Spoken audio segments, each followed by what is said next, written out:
Then put your little hand in mine. There ain't no hill or mountain we can't climb. Babe, I've got you, babe. I've got you, babe. Okay, campers, rise and shine. Don't forget your booties, because it's cold out there today. It's cold out there every day. What is this, Miami Beach? Not hardly. And expect hazardous travel later today. What with that blizzard thing? That blizzard thing. Oh, yes, I got the news report right here, and it's predicting a big blizzard thing. Yes, they are.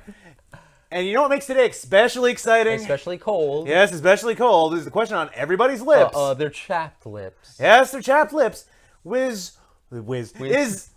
Will Phil come out and see his shadow? Punxsutawney Phil. That's right, woodchuck chuckers. It's Groundhog Day. Wee.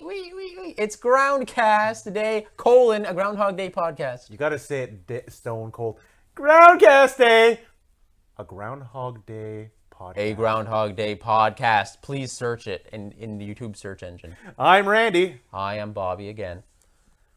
Who's also usually Randy, but that's beside the point. Actually, it's really just Randy doing a voice. Yeah, I have a puppet, and I have my hand up its ass right now, and it's going... We're back to the puppet theme again. Always back to the puppet theme. Why is that always recurring?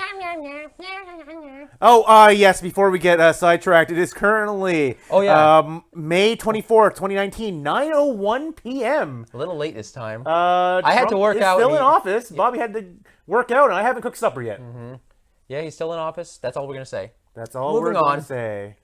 This week, we had, going back to our usual segment, sorry about how was your viewing of First of all, I'd like to apologize to everybody for last week's episode. That was really bad. We were really out of it.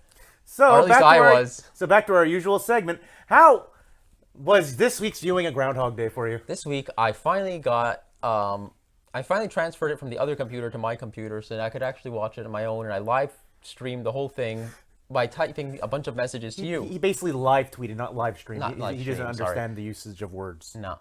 I hashtagged it. We agreed no more hashtags. You agreed on that. Anyway, we have all my notes here. I think I drank 2 vodka shots, and then I started my second mixed drink. Not straight, I mean mixed. And then I started my second mixed drink, and I started watching Groundhog Day. So, do you want me to start reading them, or do you want to talk about your viewing first? My viewing first. So this week's viewing was another bad one. But I came to the realization, as I told Bobby after my watch, that you get out of Groundhog's Day what you put in. Mm-hmm. So if you have a bad day, the movie viewing is going to be bad. The movie's going to be an awful film. Mm-hmm. Fuck the film. Mm-hmm. when you're nice and relaxed and it's like you don't have a care in the world, the movie's a great film and it stands the test of time. Unfortunately, this week was more of the fuck the film, the variety. So I guess you're taking a leaf from Rita, and it's how you look at it. Yes, it is how you look at it. I just have to change my perspective. Come on, Randy, it's how you look at it. Yeah. Oh, don't spoil it. Don't ruin it.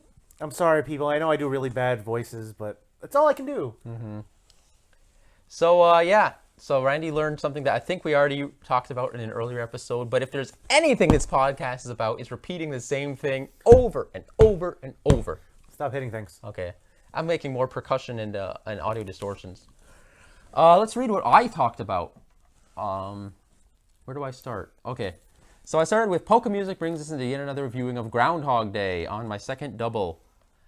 I'm staring down the 1 hour, 40-minute runtime bar. So now this is the segment, people, the most exciting segment ever, where he's going to read off of a Discord conversation instead of just taking them off as a jumping point. A one-sided Discord conversation because you were not even online. Oh, I'm always online. It just doesn't always go to me. But this time it gives us stuff to talk about. Yeah, Phil does his stupid shtick while blowing the clouds away. Phil and Nan really. That's on the back. That's in the green screen. Blue screen. Sorry. Yeah. So I have something I want to talk about really quickly. If it's going to be chronological, there's something I want to talk about here. Please. So our film begins with him stupid blowing his things away. This is what he says at the beginning of the film. If he could be anywhere right now, he'd be right here. And he points to the blue screen. He points to nothing. He doesn't want to be anywhere. He doesn't want to do anything. He wants to be nothingness at the beginning of this film. He doesn't want to exist at this point of the film. He's at his lowest point. He doesn't want to go anywhere. They start foreshadowing things now. They're like, oh, here we go. And then as the scene progresses, it's like we're getting something that can be parallel. They're trying to draw the parallels between Phil the weatherman and Phil the groundhog. Because in order for Phil to tell the weather, he has to watch. He's in front of a green screen. He can't see what's actually there. He has to watch a monitor off to the side, so he's literally seeing his shadow or a shadow. It would be his shadow because it'd be him standing in front of the thing. So deep, this movie. Yeah, big brain Randy. But you know what? If you tell me when you're done, because I have 2 counterpoints for you. Go ahead. Oh, you're done? No, just like counterpoint number 1. Isn't he actually talking about Arizona when he says, I'd like to be anywhere, I'd be here? But that's 2 layers of reality. The reality he sees nothingness. He sees nothing but the blue. But the people, us, we're seeing both him underneath that layer of nothingness and what he's the artifice he's putting over and showing people outside that of how happy he is. I would be right here. Like he's happy. I'd be in Arizona. But in reality, he's nowhere. He doesn't. He's not going anywhere. And counterpoint number 2. I'm going to jump ahead a little bit. When Phil's getting drunk with Gus and Ralph, he talks about the day he was in the Caribbean on an island the name of that I should know by now. I think it's St. Kitts or something. And he says that he got drunk and he had sex with a girl, like sea otters, I believe. Yep. And he wishes he could repeat that day over and over. So if anything, if he wanted to be anywhere, it would be in the Caribbean. But at the beginning of the film, that's not what he says. At the beginning of the film, he literally just says, if I could be anywhere right now, I'd be right here. And it's nowhere. He doesn't want to exist anymore. I guess, but then later on he talks about how he wants to go up and up in the media. Like, I want to go, I got networks Is that talking really, yeah, is that him putting on more artifice, putting on more shadow? On a face. Putting on a face? You know what I wish he would put on a fucking face, because his face looks hideous. Behold, the ravages of time! I'm 39 years old. It's actually, the line is 35 years old. I know, but Bill Murray was like 39, 40 in that movie. Yeah. I'm 40 years old. Let's move on. Go ahead, move on. Phil and Nan really hate each other. What's the backstory there? Oh, I think it's just being like... Just dicks. Yeah, she thinks she's better than him because she's the anchor and he's only the weatherman. You're just a weatherman. She's of a higher tier considerably because she's the host nominally of the show. Do you think he ever like flew to in one of the early versions of the script? Do you think he ever flew back to Philadelphia and killed her? I don't think he ever made it there. Apparently, I just turned on a speaker. One moment, folks. This show has technical difficulties. Okay, here's something we kind of didn't pick up on. When what's his name, Kenny there is saying like, oh, there's Rita. She's you haven't worked with her yet. She's fun. Phil says, yeah, she's fun, but not my kind of fun. What is Phil's kind of fun? He wants somebody like Nancy, somebody who's naive. He wants somebody who's very easy, very manipulatable, and he wants somebody. Sorry, Nancy lovers. He wants somebody easy. Whereas Rita, she's a more complex character. You don't see me doing air quotes. She's more complex of a woman than he normally would pursue. And he knows that he'd have to put in effort. Are you claiming that there are people out there who are fans of the character Nancy? There are people who love this film. Yeah. You're not one of them. And they love the characters of this film. And they'll be Team Rita. Hashtag Team Rita. Oh, so you're saying there was like shipping wars back in '93 between Rita and Nancy? Team Rita, Team Nancy.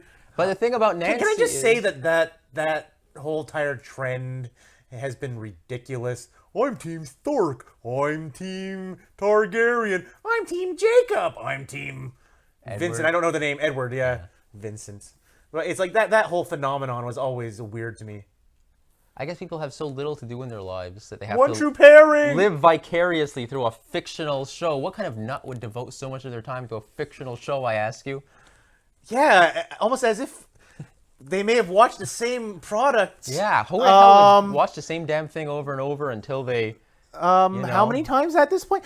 24 times? Do you think we watch this movie more than like Twilight fans have watched Twilight? And No. No. No, unfortunately not. So they just have it on like a loop in their house. I think they have it on a loop in their heads. Oh, Jacob. But the point is... Oh, Edward. But the point... Millhouse, Samantha.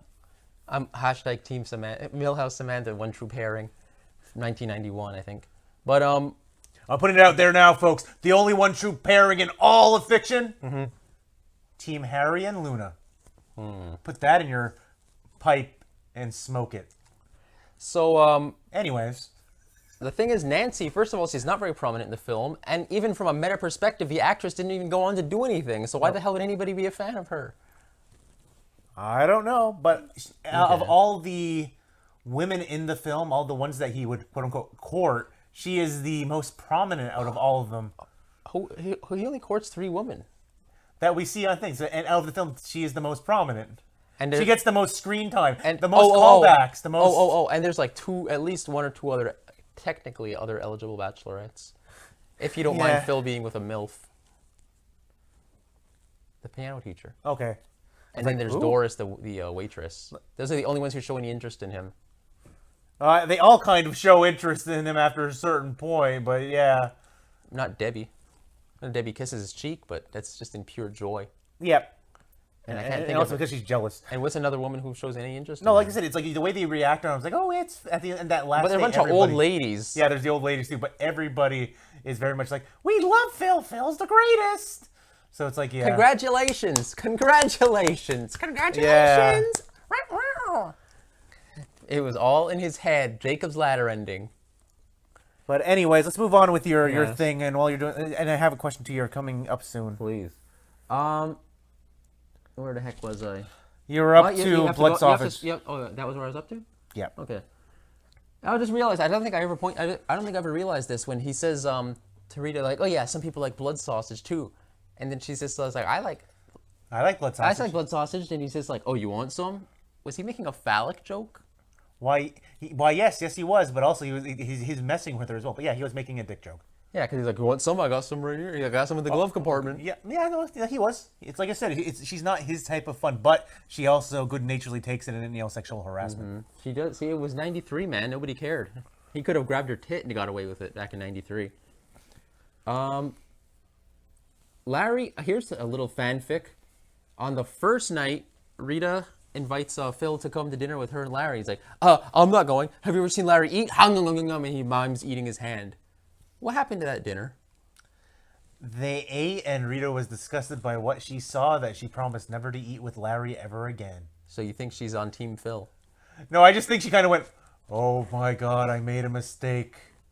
Hello, darkness, my old friend. So you think that's the first time? As Larry has like the spaghetti like streaming into his mouth. No, and like it's all of his shirt. No. It's like flecks are hitting her face. Yeah. It's like he's a food monster. And she's sitting at the table across from him, and she's got that look like when Phil, kind of like when Phil's getting creepy. She's got that look on her face, like, and it's like this. I more imagine the shot from like Clockwork Orange as they're pulling out of Alex and his droogs. That very slow things as he stares like straight down the barrel of the camera. That's her. And then as they're pulling away, you're seeing all the food flecking, and you're seeing that the camera's pulling towards to be Larry's face. And then it goes around and just goes. And you show his face all covered in spaghetti. His shirt's covered. It's like, oh, and she's like, he's like full toddler. Full I toddler. Understand now. She's like a mother with her toddler, just throwing food all over her. Or he's eating potatoes and is making a building out of it. And then he throws them at her with his spoon. Yeah. Anyways. Yeah, that was a good bit, man. That was good. That was good original content. That was a good bit, guy. Mm-hmm. So that's that. That answered my question. Thanks.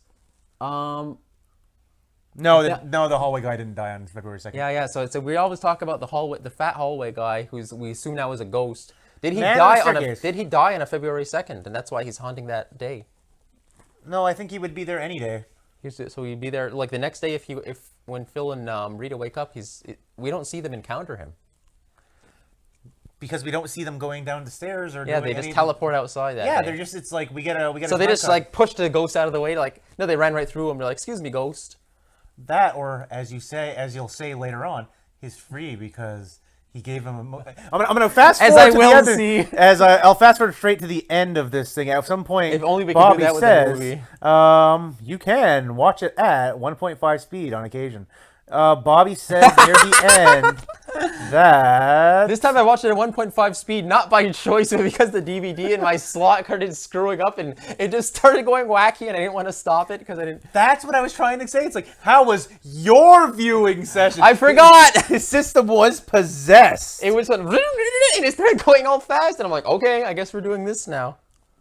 Oh yeah, you wrote the ghost is freed by a simple motivational speech. Oh, because when I asked David, he's just like a dream, waves on his face, a dream of spring. And the guy's like, yeah. And that ghost was like, I can finally move on. Yeah, he gave me the motivation to finally move on from this world. This hallway where I have to stand outside of a door. This is Lancaster. That guy in the hallway is so nice. There's no man in the hallway. There never was, Phil. And then at that point, there's like almost nobody in the thing. Go back to my theory from like last year, the week before, that he's slowly dying from the brain bleed, and then people are starting to disappear from the map. Now at this point, it's just eventually just him and Rita in a white space. Yep. Because she's the angel. Because snow means love. And he's in a coma the whole time. And he's in a coma. Jacob's ladder. Anyway, moving on. What was my next point? Well, at least we know what the drinking game for this is that every time Bobby says Jacob's ladder, take a swig. Because every movie always comes back to Jacob's ladder. You want to go on about his life insurance. So what would happen in this case Wait. I have to read it so the listener understands what I'm saying. When Ned comes up to Phil the first time, he says, "Oh, hey, you want to buy some life insurance?" Blah, blah, blah. And then Phil's not even really responding to him. And he says, "Hey, I can sell you some. Even if you already got some, I can sell you some more." So I want to know, how would that work? If like Phil dies, would two companies both pay out? No, you would be consolidating your insurance under one company, or he would only be offering insurance for what's not already been covered. Yeah, that's what I mean. So you're smiling, kind of laughing at this, but I just got my papers from work. So the recipient would be receiving a payment from two different companies. Yeah, but depending on what the things were. If it's like if it was just simple death insurance, you would only get it from the one company that's covering your death. If you're getting like the primo insurance for the a premium life. Yeah, premium life. That's probably would supersede his regular insurance. Like that would probably be consolidated under that one, but it could just simply be this insurance has homeowners insurance, renters insurance, like all these types of different insurances put into one. Because we know by the end of the film, Phil does in fact buy the optional fire insurance too. Yep. So if he dies horribly in a fire, guess who's getting that? That applies to the or his estate, but that applies mostly to fire insurance with to property, not to the body. But I thought Ned sells life insurance.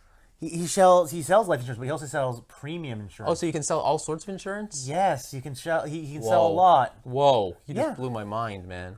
Yeah. Wow, that's the hell of a gig. Which led you to ask me, what if Phil got insurance and killed himself the same day? Does the universe have someone getting a payout? Yeah. There's usually a clause in the insurances that there's no payouts upon. But in some suicide. of those deaths, it doesn't really look like a suicide. Like for example, when he gets run over by the truck. That doesn't look like a suicide. The guy who did it has to say, it's like he jumped right in front of anything, and there'll be witnesses because insurance agents will investigate. Wow, man. They're scum of the earth. They don't want to pay out on anything. Yeah, I know. I'm just saying, like. No offense, one listener, if you're an insurance agent. Wait, what if they are? What if it's Ned? Nah, it's not Steve Toblerowski. Red? Yeah, he's got nothing to do right now. He's just like, he just Googles, like, he just types in, like, Groundhog Day into YouTube every day, hoping there'll be somebody referencing it. Watch out for that first step. It's a doozy. Mm-hmm. You don't need to go through everything, because I want to just get down to we can get to it. Well, we can get to what you want to talk about. Well, okay, I want to scroll down a little bit here. I'll just use these for like more future episodes when I run out of fuel again. Yeah, sure. So you had brought up the question, you're like, how does an Army National Guard guy have a mustache? They're supposed to be clean shaven. Yes, if you recall, Army National Guard guy with a handlebar mustache in the big crowd scene at the Gobbler's Knob. He has a mustache. He does have a mustache. So to answer Bobby's question, how can the Army National Guard member have a mustache? From Wikipedia. Mustaches are generally allowed in both the military and police forces, except for those undergoing basic training, so long as they are well groomed. U.S. Army regulations, for example, require that a mustache be neatly trimmed, tapered, and tidy, and that no portion of the mustache will cover the upper lip line, extend sideways beyond a vertical line drawn upward from the corners of the mouth, or extend above a parallel line at the lowest portion of the nose. So he can have a mustache as long as it's clean. I don't think I've ever seen a military person with a mustache, though. You see them in real films life. of life, but they're allowed. But generally, I think most of them are in the habit of not. Maybe it's one of those things where it's technically legal, but you'll get shit for it if you actually do it. It's basically like if you're a noob, no. Like if you're fresh. If you're like an E5, you're like now I can finally wear that mustache. But up the chain, it's like they might be like, no, I'm really trimming this mustache, makes me really distinguished. The idea is that if you have a full beard, the gas masks and all that stuff will not seal over your face. Yeah. Wow. I'm gonna have to. I did some research on it when I saw Did your you question. find pictures of guys with mustaches? Yeah, but a lot of them were like, this is the type of mustaches you can't have. This is the type you can. Like, I'll try to see if I can find them, but a lot of them were like, you can't have a full beard. And it's like I would guess I'm just misinformed, just like we were just misinformed. We got Navy stuff in here. We got Army stuff in here. This is a very military. Yeah, it's actually very. This actually seems to apply for roughly all of the U.S. military services. Oh, I looked up this. I found a question about Gus. Like, if we ever want to go into Gus's half pay at retirement, I found like somebody explaining exactly how it works. Okay, table that, and I want you to. I want you to remember that, and I'm gonna type that in because I'll send you the Reddit comment because somebody actually explained exactly how retiring, and it's changed now. It changed since the 90s. They used to have a system where like that explained exactly how it paid out, but now they have like a new system where they give you different stuff instead. So it doesn't work anymore. But back in '93, somebody actually explained how you could retire at half pay after 20 years. It's in the enlisted side. And next time we can go. If you thought you loved explanations about insurance, you're gonna love explanations about retirement pay in the military. That's why I just put in this thing. Remind me half pay at retirement, 20 years. I'll send you. It's like as soon as I get home, I'll find it because it was like on Reddit like days ago. Oh man! All I have to do is Google it. All I have to do is search it in Reddit's very. This is what you people come here for. You come here to learn. You come here to learn about insurance and retirement pay and military regulations. About old men talking about insurance out of their ass. We're not that old. Well, over 30. Yeah, according to that game, we're the oldest men. Yeah. Yeah. But you come here to hear about insurance, about we gotta kill maps. Maps. We got to talk about the geography of small towns in Indiana. Or where the hell is it? Where is it? No. Woodstock. Illinois. Sorry. Illinois is, yeah. We learn about the geography of Illinois without any visual aids to help you. It's all in your mind. Yeah, kick punch. It's all in your mind. So I guess this will be calling it. Coming to a close this week. We're calling it. We're calling it today. Yeah, we're at 22 minutes right now. This is a much better episode. I feel so confident about this episode now. Yeah, and it's 9 o'clock at night. I'll go cook my supper. So everybody, I'm Randy. I'm going to go eat another Michigan. I'm Bobby. He's Bobby, and that actually sounds good, but it's a little too much for me. They're really spicy. This was the 24th episode. It's going to burn my guts later. Of Groundcast Day. That was 24? Groundhog Day. I thought that was 25. You didn't send me the most recent one. I didn't upload 24 yet. Oh, okay. So this is actually the 25th. I'll upload 24 tonight, and then I'll do 25 like next week. Well, whatever episode. This is our 25th. We're almost halfway there. Oh yeah, no, next week we're almost living on a prayer. Yeah. So, you know what else is good? It's like if you get a Italian poutine, they'll put the Michigan sauce on it. I'm closing out the episode, but the problem everybody. is that so many places are so cheap with their cheese and their sauce and their gravy. I just make them at home. Goodbye, everybody.